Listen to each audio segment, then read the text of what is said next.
អ្នកការថ្មីបងផ្ដាច់ទៅជាង$50,000 តែប៉ុណ្ណោះផ្ដល់ជូនដល់ឱកាសបាត់ទទួលការកក់បាត់ទទួលការកក់មុនមកផ្ទះថ្មីប្លុកថ្មីដំណាក់កាលថ្មីនៅបរិយា Lone City Le Taxi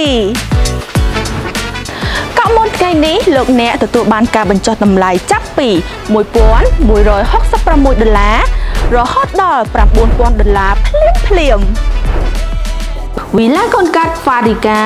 វីឡាកូនកាត់ម៉ូតភ្លោះមាន3បន្ទប់គេងមានរបងឯកជនស្រាប់បងផ្ដាច់ភ្លាមបញ្ចុះជូន$9,000ភ្លាមតតែជាង$50,000ទេហើយមានតែក្នុងឱកាសបើទទួលការកក់មុននេះតែប៉ុណ្ណោះលោកអ្នកកក់មុនត្រឹមតែ